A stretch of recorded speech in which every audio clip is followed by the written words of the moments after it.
Our team had barely had the chance to call wrap on our shoot in Silver Lake, Los Angeles, where I'd been interviewing Daniel Polillo, an artist who seemed to have had quite a personal relationship with the alleged Zen guru Buddy Dog.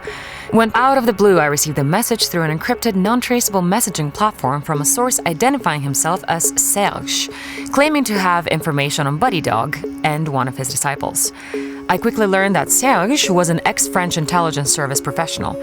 He currently seemed to be employed by a private security consulting company offering services to businesses and wealthy individuals interested in some deep intel on different matters.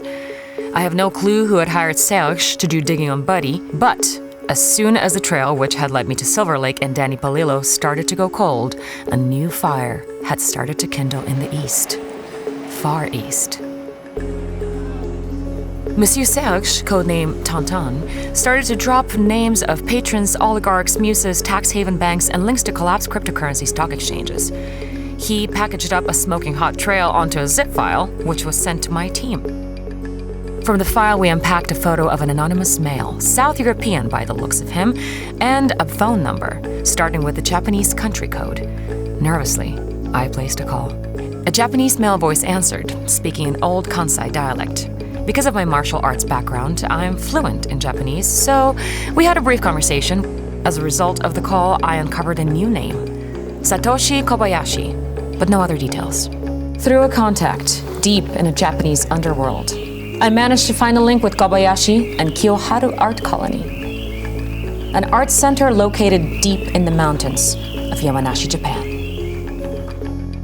As I reached the art village, introducing myself as a journalist making a travel show about Japan, the center proposed that I'd interview a Western artist in residency there, working on a project funded by some private patron of the arts. The artist in residence being, who else but Lucas Zanotto, the man from the Serge files.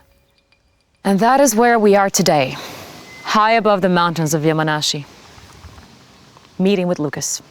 As you can hear, he was caught somewhat off guard when I started to pose questions about Buddy and the disturbing animated loops found in Serge's intel drop.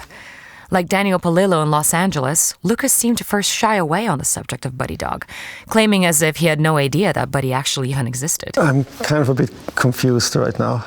When I asked him about knowing Mr. Kobayashi, he denied any ties with him until I showed him a photo on my phone. Okay, it's a bit weird. And that is when he started to talk. Zanotto said that they had never even spoken on the phone, only exchanged messages over a heavily encrypted messaging app. For Lucas, it seemed like yet another typical commission from a wealthy individual. How much are they paying you? I can't tell you that, but it was good. It was good for me. Satoshi Kobayashi had agreed to pay a hefty sum for a series of hypnotic loops portraying Buddy Dog. When I mentioned about Buddy's organization's plans to hold an exhibition and a public service event in Tokyo later in the year where Zanotto's works might be out on display, Lucas was baffled. Are you here by choice? Good question. Currently, Zanotto finds himself trapped in Japan without his passport. Kobayashi's handlers had promised to take care of it after checking him into his residency, but everyone seems to have disappeared, along with Lucas's documents. I mean, I hear noises, so there is another person for sure, but I never saw the person at night. There is not really a place to go. There is a vending machine, so I go to the vending machine. I don't know, that's pretty much my entertainment. Each phone he tries calling is disconnected, and emails bounce back from addresses with recipient unknowns.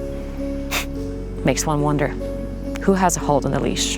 The man or the dog? I cannot help but to feel moved.